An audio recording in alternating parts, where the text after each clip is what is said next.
목적이 이끄는 삶 25번째 시간으로 어려움으로 인한 변화에 대한 말씀을 나누겠습니다. 고린도후서 4장 17절 말씀입니다.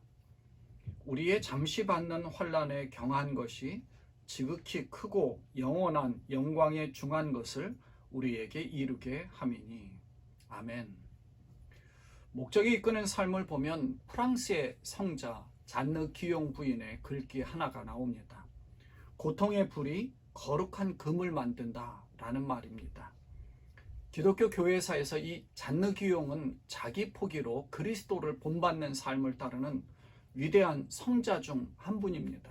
이 잔느 기용은 1648년 프랑스의 루이 14세 때 아주 부유한 귀족 집안으로 태어났는데 후에 아주 욥과 같이 아주 큰 고난을 당하면서 거룩함을 추구하고 자기의 포기의 길을 걸으면서 프랑스 기독교 역사뿐만 아니라 전 세계 기독교 역사에서 아주 큰 감명을 주고 성화의 단계에 이르는 분으로 추앙받는 분입니다. 그분이 이 고통의 불이 거룩한 금을 만든다고 말씀할 정도로 말할 수 없는 큰 고통을 당하지만 성화의 단계에 들어선 것을 말씀한 것입니다. 오늘 말씀이 바로 이것입니다. 그리스도를 본받는 삶이라는 것은 아주 편안한 상태에서 쉽게 가능하지 않습니다. 물론 하나님께서 그렇게 은혜를 베풀어 주신 것을 잘 받아들인다면 더할 나위 없이 좋죠. 그런데 그렇지 않기에 하나님이 오히려 다른 방법으로라도 만들어 가시는 것입니다. 그래서 베드로는 문제에 직면하는 것은 당연한 것이라고 말하면서 이렇게 말합니다. 베드로전서 4장 12절에 보면 사랑하는 자들아 너희를 시련하려고 오는 불시험을 이상한 일 당하는 것 같이 이상히 여기지 말라. 하나님이 우리를 하나님께 더 가까이 오게 하시려고 더 하나님 나라에 합당한 자로 만들기 위해 조련하신다는 겁니다. 그래서 시편 34편 18절에 여호와는 마음이 상한 자에게 가까이 하시고 중심에 통회하는 자를 구원하시는도다 라고 말씀합니다. 사실 우리가 경험한 가장 깊고 친밀한 예배는 아마 가장 힘든 때 마음이 가장 무너져 있는 상태에서 하나님께 드린 그런 예배일 것입니다. 우리의 마음이 무너져 내리고 세상에 홀로 버려진 것처럼 느껴졌을 때 아무것도 선택할 수 없는, 아무것도 세상 가운데서 의지할 수 없는, 그래서 심한 고통으로 신음조차 할 수 없을 때, 세상에 의지할 대상이 없다는 그 사실을 그때서야 깨달을 때, 그때서야 하나님께 부르짖고 하나님께 얼굴을 향하죠. 그때 그 고통 속에서 가장 솔직하고 마음에서 우러나오는 이 정직한 기도를 배운다는 겁니다. 아주 고통스러운 그 상황을 통해 하나님이 하실 일들을 이루어 가신다는 것을 말하는 것입니다. 그로 인해서 하나님의 큰 역사들이 나타나고 놀라운 일들을 경험하게 되죠. 하나님은 그 과정 가운데서 놀라운 변화를 이루어 가십니다. 하나님은 요셉이 감옥에 갇히지 않도록 하실 수도 있었습니다. 다니엘이 사자굴에 들어가지 않게 하실 수도 있었고 예레미야가 구덩이에 던져지지 않도록 하실 수도 있었습니다. 바울이 탄 배가 3번이나 부서지는 것을 막아주실 수도 있었습니다. 다니엘의 세 친구들이 불타는 그 아궁이에 던져지는 것을 막을 수도 있었습니다. 하나님은 그러나 그렇게 하지 않으셨습니다.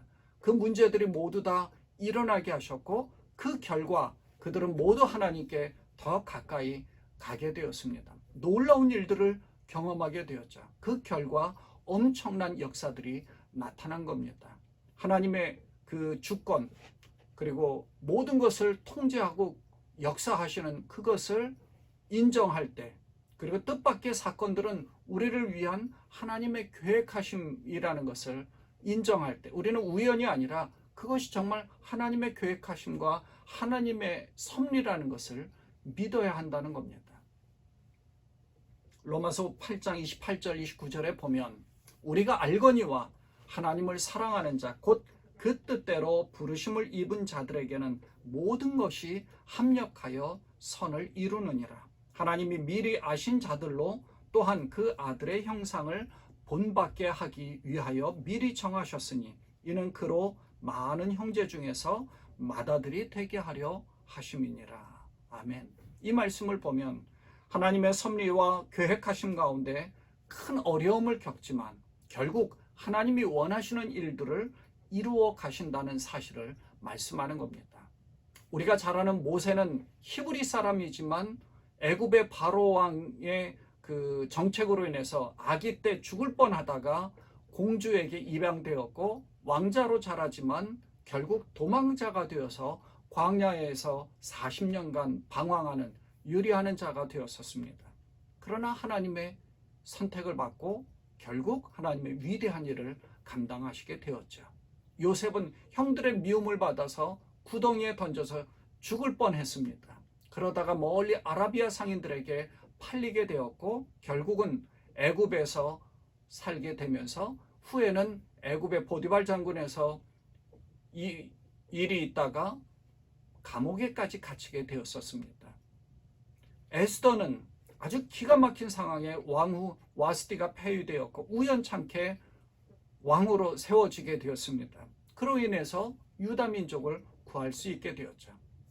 바울은 그리스도인은 말살되어야 된다고 마땅하게 여기다가 그렇게 생각하는 야망 있는 청년이었죠.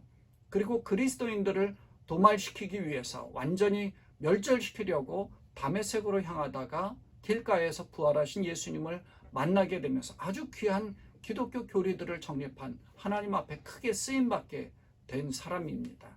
그래서 모든 것이 합력하여 선을 이룬다고 말씀하신 것은 과정 가운데 큰 고난과 아주 기가 막힌 상황들을 많이 당하지만 그러나 그 자체도 하나님의 계획하심과 변화를 위한 하나님의 인도하심이라는 사실, 하나님이 목적을 이루기 위해서 모든 상황을 이끄셨다고 믿는 것입니다. 야고보서 1장 3절에 이는 너희 믿음의 시련이 인내를 만들어내는 줄 너희가 알미라. 믿음의 시련이 인내를 만들어내는 줄 너희가 안다. 하나님은 당신의 목적을 이루기 위해서 모든 상황을 연출하시고 또 우리로 하여금 하나님의 형상뿐 아니라 그리스도를 닮도록 하시기 위해서 우리를 조련하시는 것입니다. 그래서 지금 우리가 겪고 있는 모든 고난을 헤쳐나가기 위해서 그래서 예수님과 같은 방법으로 대처하라고 권면하지요. 그래서 목적이 이끄는 삶에서는 세 가지의 방법을 우리에게 가르쳐 줍니다. 첫째는 하나님의 계획은 항상 선하다는 것을 기억하라는 점입니다. 요셉이 나중에 그를 노예로 팔려고 했던 형들을 만나게 되었습니다. 요셉은 애굽의 총리로서 있었죠. 그때 이렇게 말합니다. 창세기 50장 20절에 당신들은 나를 해하려고 하였으나 하나님은 그것을 선으로 바꾸사. 하나님은 그걸 선으로 바꿔서 이 야곱 족속들을 하나님께서 구해 주셨다는 거죠. 하나님의 하시는 일입니다. 형들이 자기를 죽이려고 구덩이에 던졌습니다. 그러다가 아라비아 상인들에게 팔아서 말할 수 없는 고난과 고통을 당하였음에도 요셉은 그것이 하나님의 뜻하신 목적이 있었다라고 인정하고 살았다는 겁니다. 하나님의 계획하심이 있었던 거죠. 2차 대전 때 나치 수용소에 갇혀있던 코리 텐 붐이라는 여인은 초점을 잃지 않는 것이 얼마나 큰 힘이 되는지를 이렇게 설명합니다. 만일 이 세상을 보면 우리는 절망할 것이다. 만일 우리 내부를 들여다보면 낙담할 것이다. 하지만 그리스도를 바라보면 안식할 수 있다. 세상은 절망적인 상황에 처할 수 있습니다. 내 내부, 내 힘과 능력을 의지한다면 낙담할 수 있습니다. 내가 할 수 있는 게 아무것도 없을 때가 많거든요. 하지만 그리스도를 바라보면 안식할 수 있다. 그녀는 나치 수용소에서 굉장한 고통과 죽음의 위협을 당했지만 그러나 그것이 다 하나님의 계획하심이고 하나님의 계획하심은 항상 선하다는 것을 기억하였다는 겁니다. 그래서 그는 나중에 석방된 이후에 나치 수용소에서의 경험을 죽을 때까지 많은 곳에서 간증하면서 큰 은혜를 끼치기도 했죠.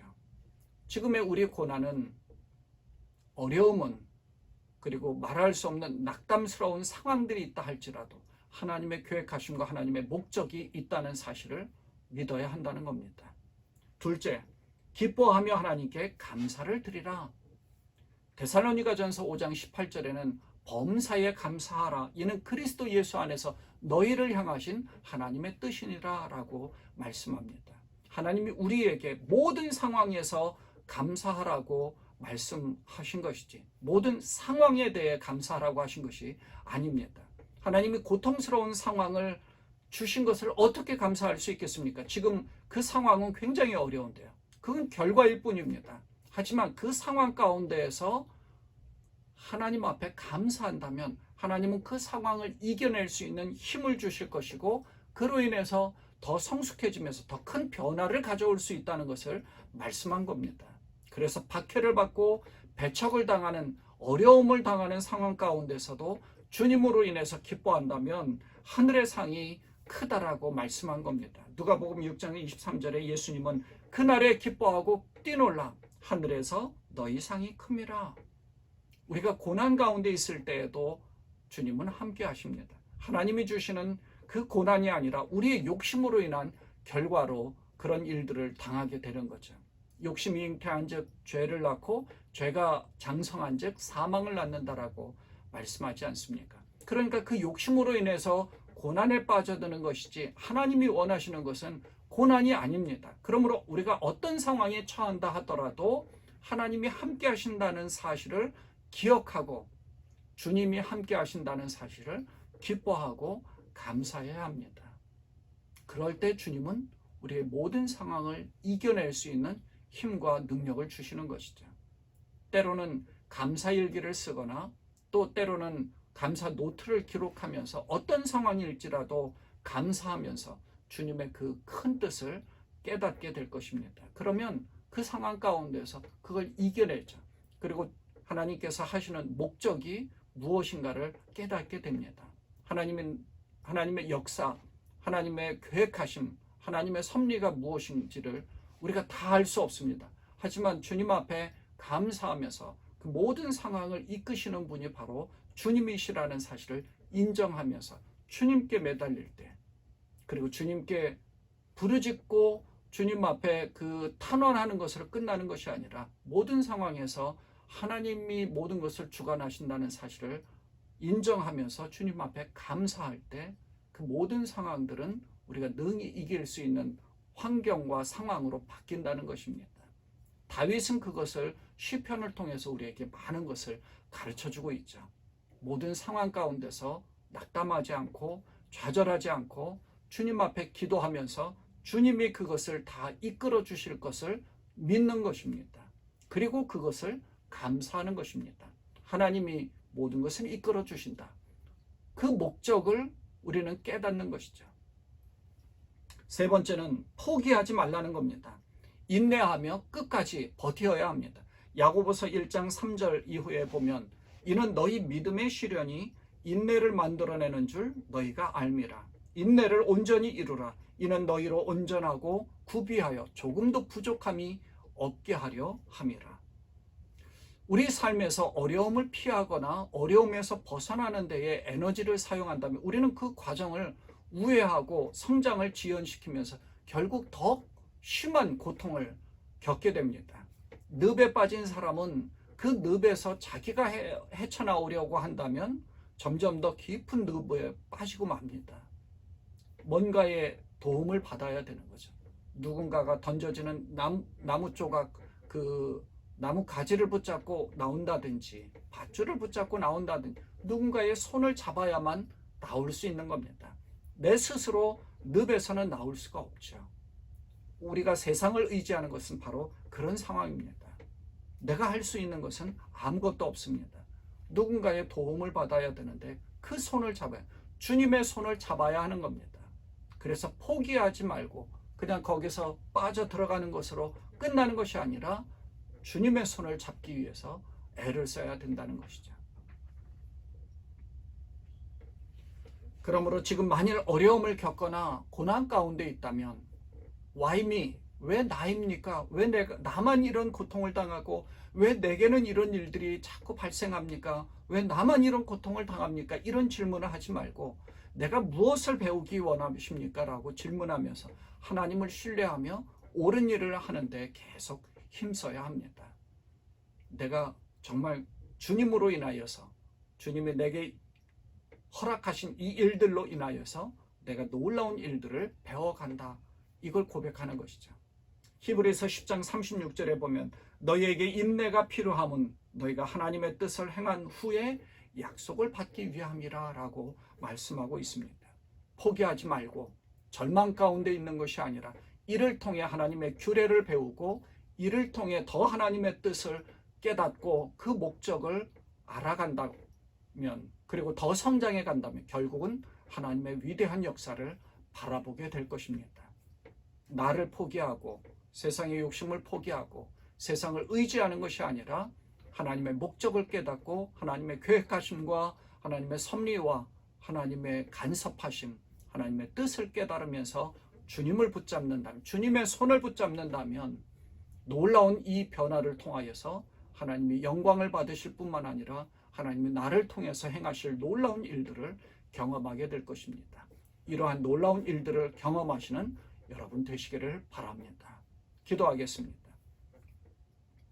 하나님 아버지, 주님으로 인하여서 우리는 놀라운 일들을 경험하기를 원합니다. 상황은 인간적으로 볼 때는 좋지 않고 너무나 험악한 그러한 어려움 가운데 처할 때가 많습니다. 낙담될 때도 많고 포기하고 좌절되고 절망적인 상황도 많습니다. 깊은 늪에 빠져가는 그러한 일들도 너무나 많습니다.